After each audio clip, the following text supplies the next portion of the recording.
We move to item 14B. Is the report of the profile of the NGOs accredited to act in an advisory capacity to the committee, the nature of their work, and a proposal for an evaluation form to assess their potential contribution to the implementation of the Convention. You will recall, as we heard on Monday morning, this topic figured into the discussions of the NGO Forum last Sunday, and several of the points that will be raised under this item were also discussed in item 5C on the report on the Internal Oversight Service on Monday afternoon. So I now ask the Secretariat to provide us background information on this item. Madame Deville, please. Thank you, Mr. Chair. Committee members will remember that at its fourth session, the General Assembly invited the committee to undertake a reflection on the criteria and modalities for accreditation of NGOs to act in an advisory capacity to the committee, taking into account of their role in the Convention. Last year, at its seventh session, the committee started that discussion but concluded that it did not have sufficient information on the profile of the accredited NGOs and the nature of their work. You requested the Secretariat to report at its eighth session on these questions and to propose an evaluation form for assessing the potential contribution of accredited NGOs to the implementation of the Convention. The document in front of you presents both components. As explained in the document, the Secretariat was unable to undertake new data collections, so the report is based on the analysis of information already available to the Secretariat, made of the accreditation request and the information on the participation of these NGOs in statutory meetings, for example. It necessarily provides an incomplete picture of the nature of their work on the one hand, and offers little clear indication on their potential contribution to the implementation of the Convention on the other hand. Other sources of information have been periodic reports in which we have seen if the accredited NGO were present, and the IOS evaluation. As you have mentioned, Mr. Chair, we have already discussed some of the findings of the IOS evaluation concerning the NGOs on Monday, and thus I would just like to recall a few key points. The evaluation suggests that, first, NGOs provide a wide range of valuable contributions at the local, national and international levels, but they are underutilized in policy processes, and state parties should take greater advantage of their capacities. The evaluation also highlights that NGOs are willing to play a greater role in the implementation of the Convention, but have the perception that their contributions are not sufficiently considered by the committee or reflected in its decisions. This is due, in the eyes of the evaluation, in large part to the fact that the accreditation criteria are not adapted to the actual task of advising the committee. The evaluation therefore concludes with recommending that the accreditation criteria and procedures need to be revised, and that the views of accredited NGOs should be taken into account in the ongoing monitoring and evaluation of the implementation of the Convention, particularly through the periodic reporting mechanism. To echo these recommendations, Draft Decision 8-14B proposes to revise the operational directives in order to 1. Revise the accreditation process and criteria for NGOs to ensure that all accredited NGOs have the required experience and capacity to act in an advisory capacity to the committee. It is suggested that this point should be submitted for consideration to the 5th General Assembly in June 2014, reflecting the committee's debate during the present session. And 2. It proposes to complement the data gathered on the implementation of the Convention through periodic reports submitted by state parties with information provided by NGOs. The Secretariat could present specific procedures to the 9th session of the committee in November 2014 to that effect. Lastly, I would like to say a word about the annexed report form. The committee is obliged, beginning of 2014, to review the contribution and the commitment of the advisory organizations and its relations with them, taking into account the perspective of the non-governmental organization concerned. This is the wording of Operational Directive 94. Apart from any decision you may reach about revision of the criteria of accreditation, this review process must get underway. The form annexed to this document therefore attempts to gather a wider range of relevant information about the actual and potential contributions of accredited NGOs at the national and international level. The form, I must say, was developed benefiting from the feedback and suggestions of members of the NGO Forum.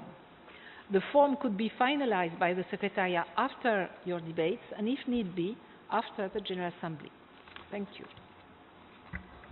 Thank you very much for this introduction. Is there any question about the report or the draft evaluation form?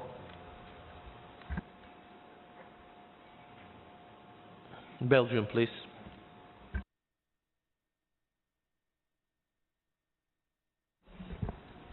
Thank you very much.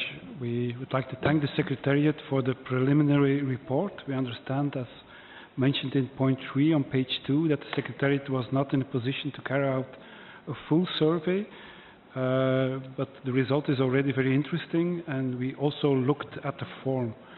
One of the interesting findings of this initial research is presented on page 5, where we learn that 142 of the NGOs, so the large majority, have worked for more than 10 years, so longer than the 2003 convention.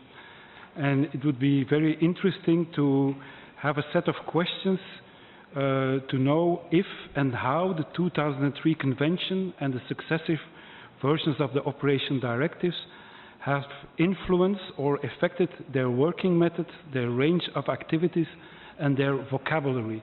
So what was the effect of the convention and the operation directives on these organizations that have sometimes a long history? So we could probe into this matter.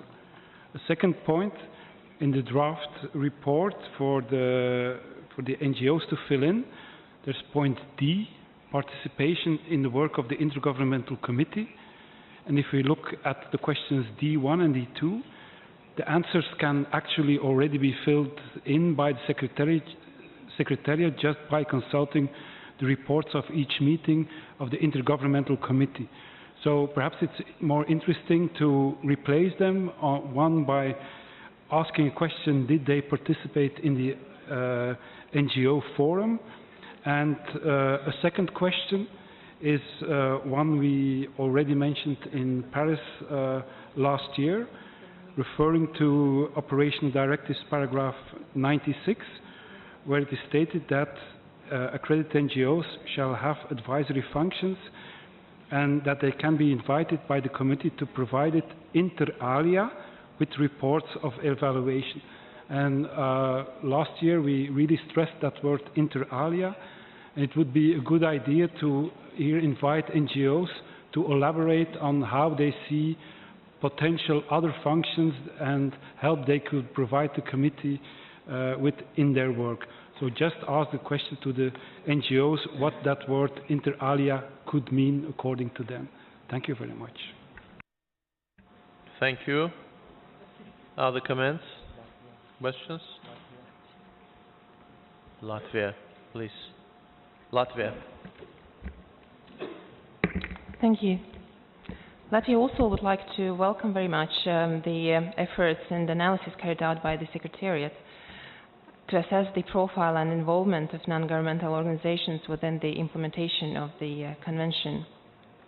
We also would like to join the comments that has been expressed by Belgium concerning the involvement of non-governmental organizations within the process of implementing Convention, and on the way how the advisory functions of non-governmental organizations might be explored in the best and the widest possible way.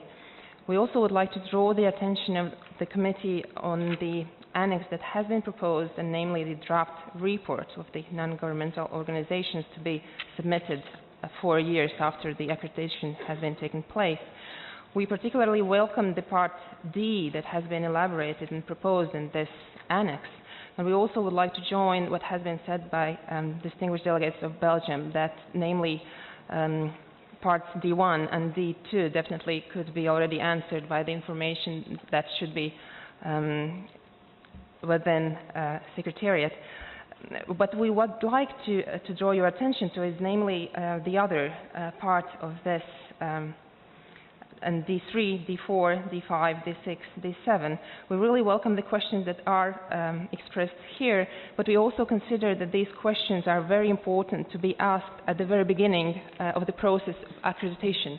In other words, we would welcome and suggest that these questions may be asked already within the form that non-governmental organizations are filling in once demanding the accreditation. So, as it could be seen already at the very beginning, what are the capacities of the organization to serve for advisory functions? The other question that we would like to raise at this particular moment is also very practical in a way, which concerns the forums and the reports, first reports that are going to be submitted by non-governmental organizations. And namely the evaluation of these reports. And we probably would appreciate also the commentary from Secretariat. How is it envisaged practically, like on the level of procedure, how these reports are going to be evaluated? Thank you. Thank you very much. So,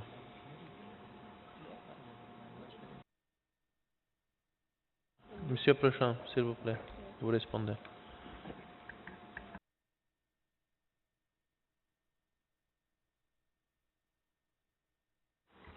Thank you. We have not put in place a procedure or a mechanism, and the committee, I think a couple of days ago, just settled the question of the rhythm of work of the committee in terms of the nomination files. We would propose to begin this procedure once the General Assembly has finalized any possible changes that might be called for in the directives. We would take up contact with all of the NGOs.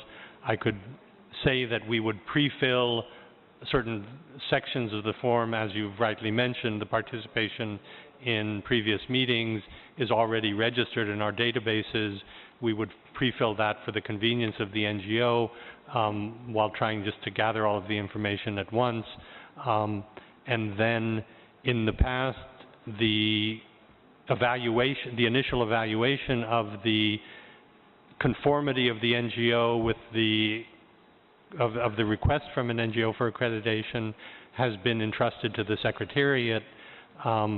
The committee will have to adopt a procedure at its 9th session. I think the decision calls for the Secretariat to make those concrete proposals for the timetable and the procedure for the evaluation to proceed at that time. So we're presenting, in a sense, the first outlines at this point, and then, if I'm recalling correctly,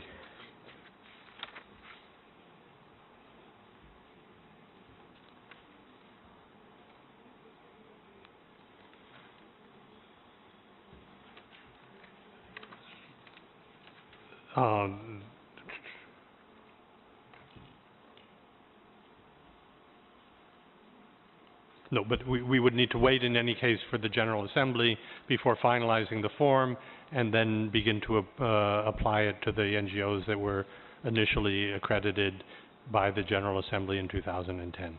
So, thank you, Mr. Chair. Thank you.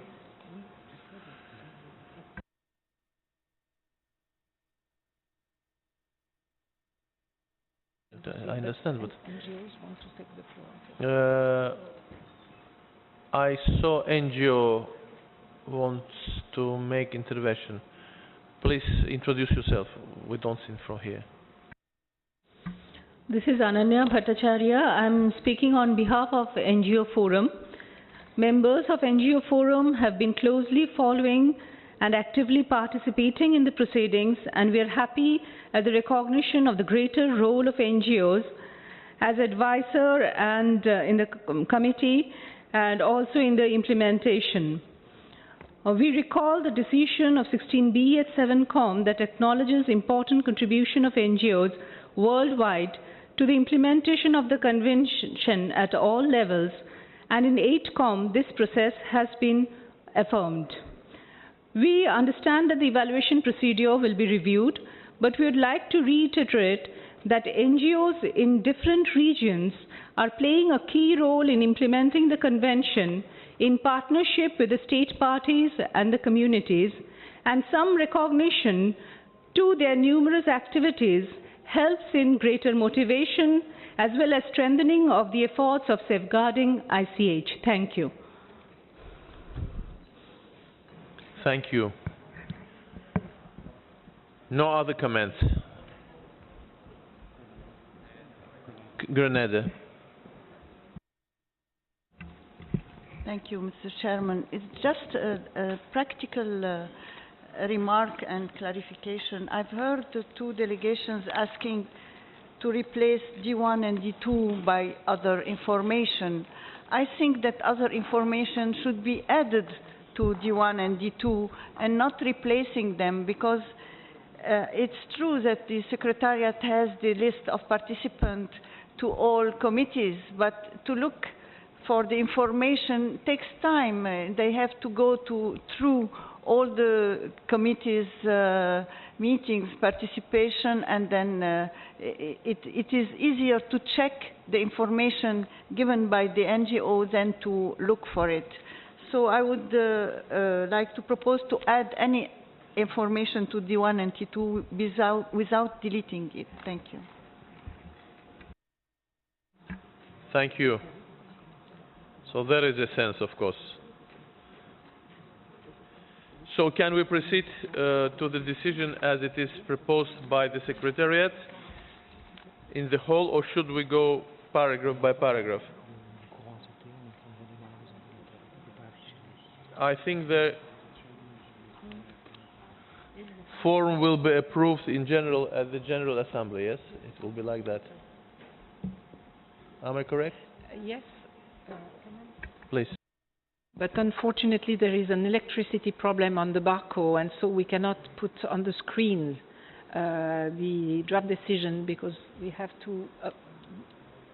So if committee members want to. Texniki heyət, xahiş edirəm burada mövcud olan problemlərinlə məşğul olasınız. Artıq ikinci dəfədir burada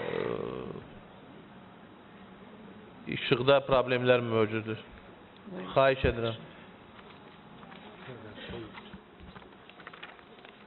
Perhaps you could ask if there are any amendments that would need the attention of the ARCO.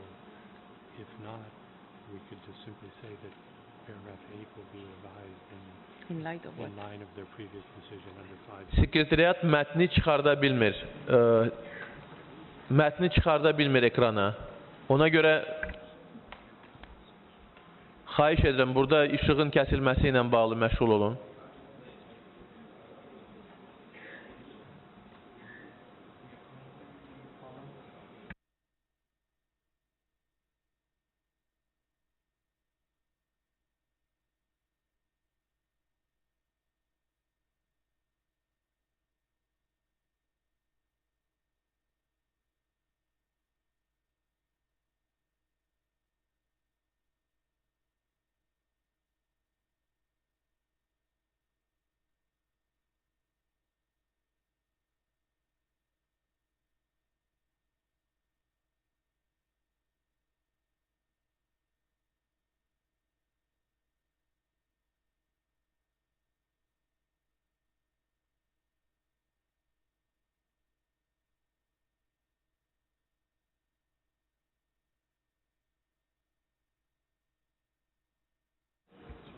So it is on the screen. Madame Duvel.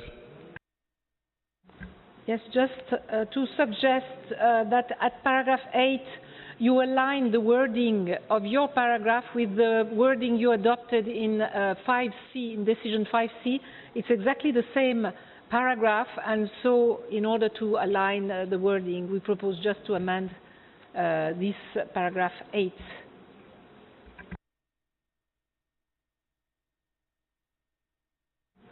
Should we approve the draft in whole with this correlation? I don't see any objections and proposals. Thank you very much. Adopted.